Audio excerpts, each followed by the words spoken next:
2022년 7월 10일 우리에게 주시는 하나님의 말씀은 시편 116편 1절에서 19절까지의 말씀입니다. 제가 봉독합니다. 여호와께서 내 기도를 듣고 응답하시니 내가 그를 사랑하게 되는구나. 그가 나에게 귀를 기울이셨으니 내가 평생 기도하리라. 사망의 위험이 나를 두르고 무덤의 공포가 나를 덮쳤으므로 나에게 고통과 슬픔이 가득하였다. 그때 내가 여호와의 이름을 부르며 여호와여 내가 주께 간구합니다. 내 생명을 구하소서 하였다. 여호와는 은혜롭고 의로우시며 우리 하나님은 자비로운 분이시다. 여호와는 순진한 자를 보호하시는 분이시므로 내가 위험에 빠졌을 때 나를 구하셨다. 내 영혼아 이제 너는 안식하여라. 여호와께서 너에게 은혜를 베푸셨다. 여호와께서 나를 죽음에서 구하시고 내 눈물을 그치게 하셨으며 내 발이 넘어지지 않게 하셨으니 내가 이 생존 세계에서 하나님의 뜻대로 살리라. 내가 믿었으므로 말하였다. 나는 큰 고통을 당하고 있다.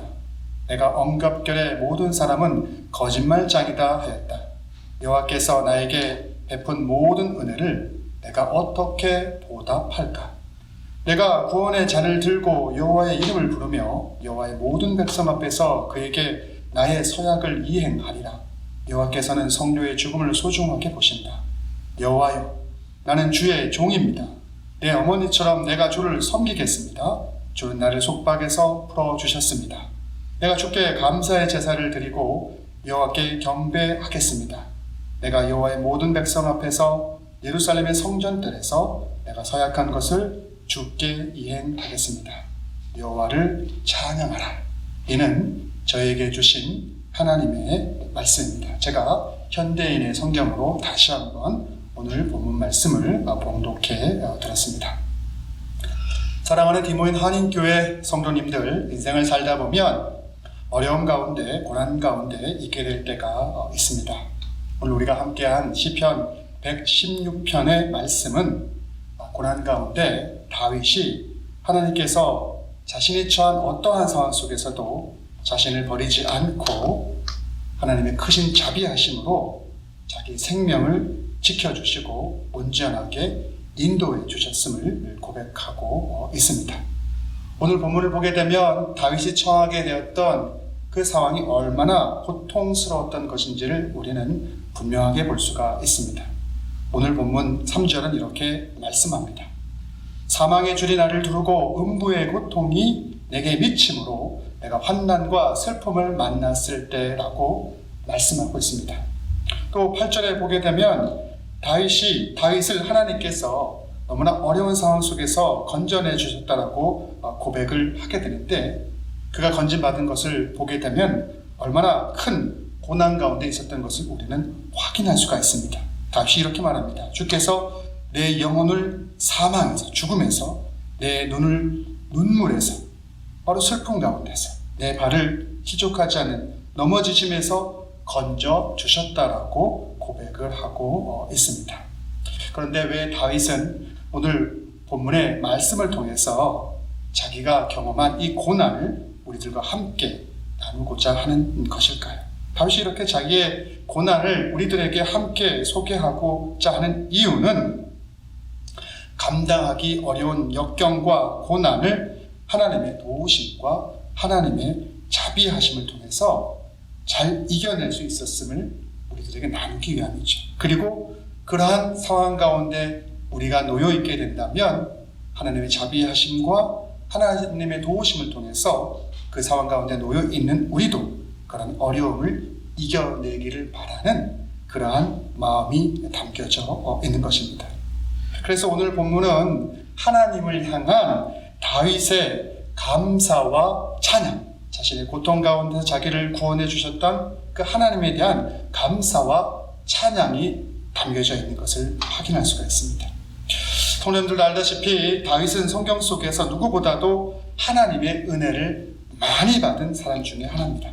또한 그 은혜의 가치를 제대로 알고 주님에 대한 감사와 찬양을 고백한 이기도 합니다.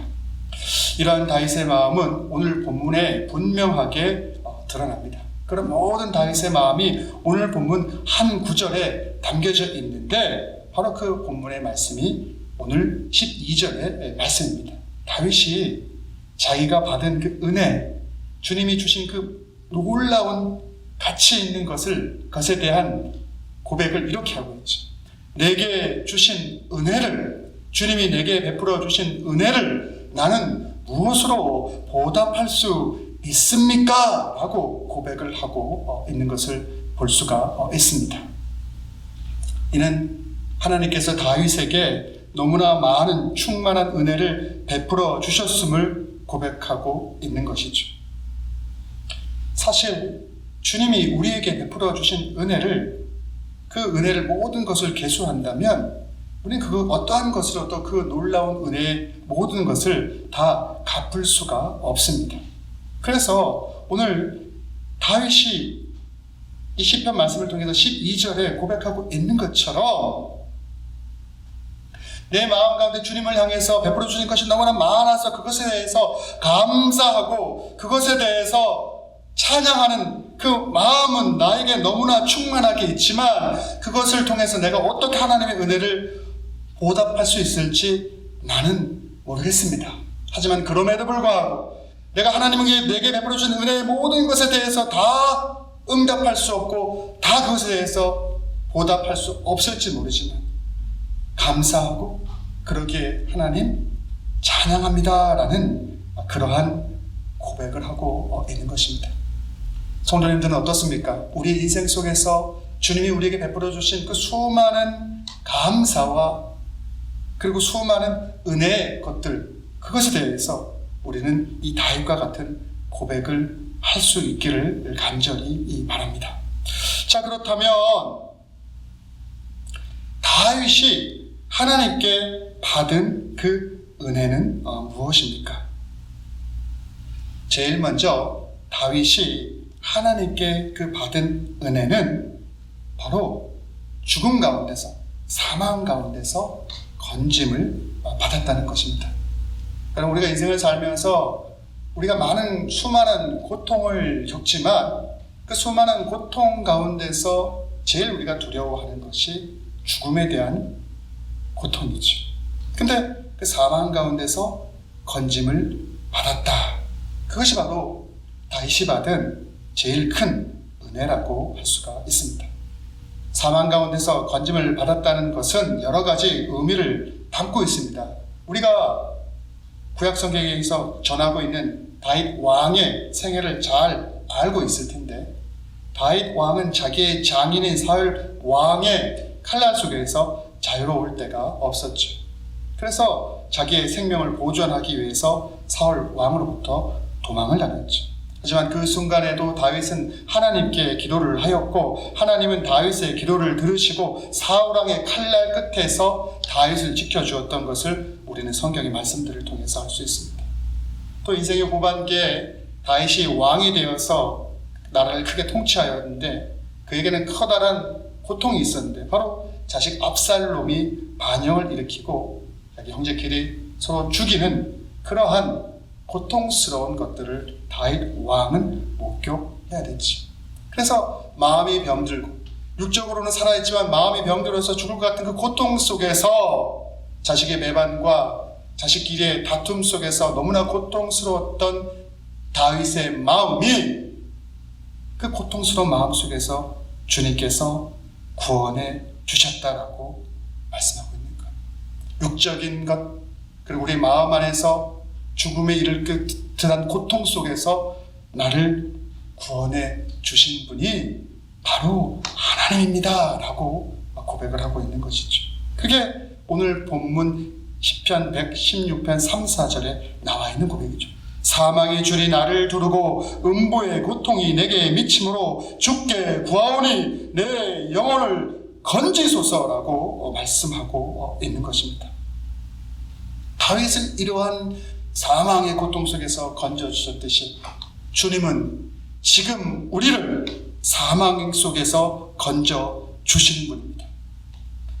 우리는 죽음의 고비 속에서 하나님의 은혜를 받은 이들이고, 우리는 죄 지은 후에도 하나님의 은혜를 통해서 회복의 역사를 경험한 이들인 것입니다. 알다시피 다윗도 사망의 위기 속에서, 그리고 도저히 용서받을 수 없는 죄 가운데서 하나님의 놀라운 은혜를 받았던 사람이죠. 다윗은 죄에서 사함을 받고 죽음에서 건지심을 받음을 통해서 주님의 절대적인 은혜를 받은 사람입니다. 그래서 다윗뿐만 아니라 우리 모두도 이러한 주님의 절대적인 은혜 가운데 구원받은 사람임을 우리는 잊지 말아야 되는 것이죠. 그래서 자신의 생명과 죄를 용서받은 다윗은 하나님의 절대적인 은혜, 감사와 찬송을 오늘 본문의 말씀을 통해서 올려드리고 있는 것이죠. 그리고 그를 통해서 주님 안에서 자유와 안식을 우리와 같이 누렸던 그 고백을 하고 있는 것이죠. 이렇듯 하나님이 절망 가운데 있는 우리의 육체와 마음과 영을 구원해 주셨습니다. 이 얼마나 크고 값진 은혜입니까? 그러한 은혜를 누리는 저와 여러분 모두가 되기를 간절히 바랍니다. 자, 그렇다면 사망으로부터, 죽음으로부터 육과 마음과 영을 구원받은 다윗이 두 번째로 받은 놀라운 하나님의 은혜는 무엇입니까? 자, 그것은 바로 주님께서 다윗의 마음 가운데 주님을 향해서 겸손할 수 있게 하시고, 그리고 주님을 향해서 경외할 수 있는 마음을 부어주셨다는 것이죠. 이것은 아무나 누릴 수 있는 것 아니지.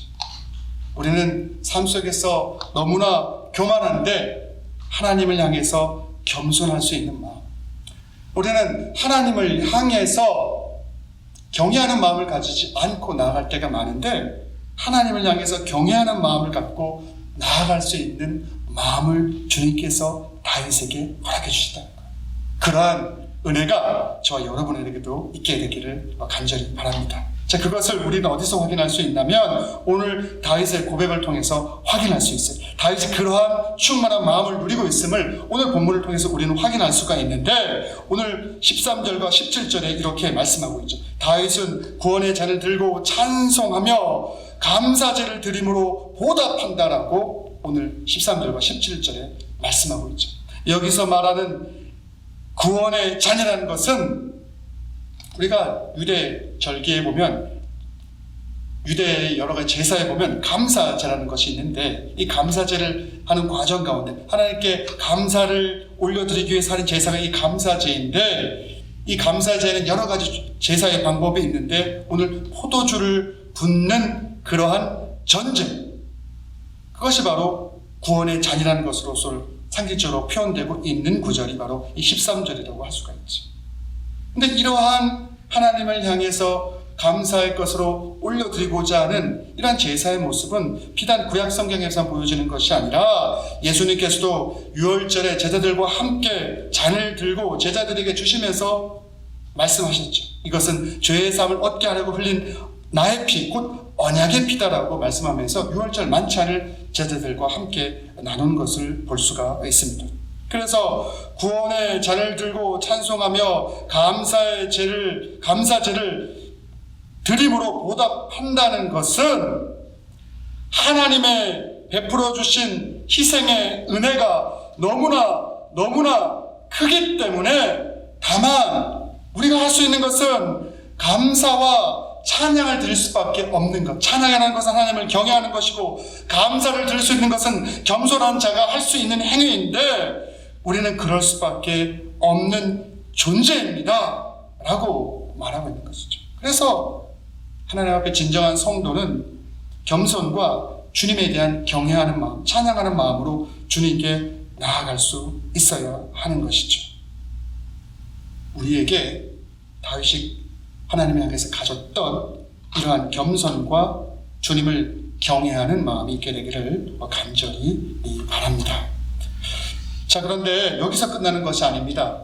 우리에게 겸손과 하나님을 경외하는 마음이 있다면 우리 삶 속에 행위적인 결단이 있어야죠. 다윗에게 있어서 하나님을 향해서 겸손과 경외하는 마음이 있었기 때문에 그에게 있어서 이게 행위적인 결단으로 드러나게 되는 것을 오늘 본문을 통해서 볼 수가 있는데, 다윗은 어떻게 이것을 행위적 결단으로 나가게 되냐면 주님 앞에서 서원을 하고 있는 것을 볼 수가 있습니다. 그래서 오늘 본문에 보게 되면 14절과 18절에 나의 서원을 하나님께 갚는다라고 말씀하고 있죠. 구약 성경에서 서원이라는 것은 받은 은혜를 내가 보답하겠다라는 결단이죠. 그런데 이것은 무게감 없는 결단이 아니라 너무나도 큰 무게감을 가지고 우리가 하게 되는 결단인 것을 잊어서는 안 되는 것이죠. 거기에는 책임감이 들어가는 것이고, 거기에는 하나님을 향해서 그 약속을 반드시 지키겠다라고 하는, 내가 은혜 받은 것에 대해서 반드시 하나님 앞에 이 보답함으로 나가겠다라고 하는 진정한 자기의 신앙의 고백이 담겨져 있는 것이죠. 예를 들어서 죽어가는 자식을 보고 이 자식을 살려주시면 하나님께 바치겠습니다라는 절박함이라든가, 사업이 망해가는데 하나님이 사업을 일으켜주시면 하나님의 뜻에 따라서 어떤 것을 하겠습니다 라고 강하게 결단하는 것, 바로 그것이 이 서원이라고 할 수가 있는 것이죠. 그런데 오늘 다윗은 모든 백성 앞에서 받은 은혜를 감사로 보답하며 살아가겠다라고 말하고 있죠. 바로 하나님께서 불러주신 왕으로서 하나님의 뜻대로 하나님의 백성을 통치할 것이고, 하나님 앞에서 겸손함으로, 하나님 앞에서 하나님을 경외함으로 그러한 모습을 보여줌을 통해서 이스라엘의 백성의 공동체 또한 그러한 모습의 삶으로 살아갈 수 있는 그런 하나님이 기뻐하시는 아름다운 공동체를 이루기 위한 자기의 책임을 감수하겠다라는 그러한 결단이 바로 다윗의 고백 가운데 담겨져 있는 것이죠. 그래서 우리가 하나님 안에서 감사함이 있고 하나님에 대해서 경외하는 마음이 있다면 그것은 말로만 끝나는 것이 아니라 행위적인 결단을 통해서 우리의 삶 속에서도 하나님을 향한 우리의 책임의 부분들을 감당할 수 있어야 함을 분명하게 말씀하고 있는 것이죠. 이제 말씀을 좀 정리하고자 합니다. 하나님은 심은 대로 거두시고 우리의 인생을 인도해 주십니다. 이미 주신 축복에 사랑으로 화답하고 값없이 내리신 은혜 앞에 감사로 보답하면 더 많은 것으로 주시지만, 교만으로 하나님의 사랑을 잊어버리는 자들을 반드시 심판하시고 하나님의 공의를 세우시는 분이 바로 우리의 주님이십니다. 그러므로 성도는 성의 없이 하나님을 섬기지 말고 마음으로 최선을 다하여 하나님을 섬겨 근본적인 삶의 변화와 열매를 행동을 통해서 만들어낼 수 있어야 하는 것입니다. 이런 변화를 통하여 축복을 받고 더 많은 것으로 하나님께 보답함을 통해서 아름다운 공동체를 만들어 나가는 그러한 저와 여러분 모두가 되기를 간절히 바랍니다. 기도하겠습니다. 사랑과 은혜가 많으신 아버지 하나님, 오늘 저희들에게 귀한 말씀을 주시고 다윗의 하나님을 향한 감사와 찬양을 우리로 하여금 보게 하여 주시니 너무나 고맙고 감사합니다. 다윗이 드렸던 그 감사와 찬양의 의미가 무엇인지를 깊게 묵상하게 하시고 우리의 삶 속에서도 동일한 이 놀라운 고백들이 날마다 이루어지게 하셔서 우리의 가정이 살고 우리의 영과 육이 살고 우리의 공동체가 살고 우리의 이웃이 살아날 수 있는 놀라운 축복으로 저희들 삶 가운데 함께하여 주시옵소서. 이 모든 말씀 사랑과 은혜가 많으신 우리 주 예수님의 이름으로 기도드렸사옵나이다.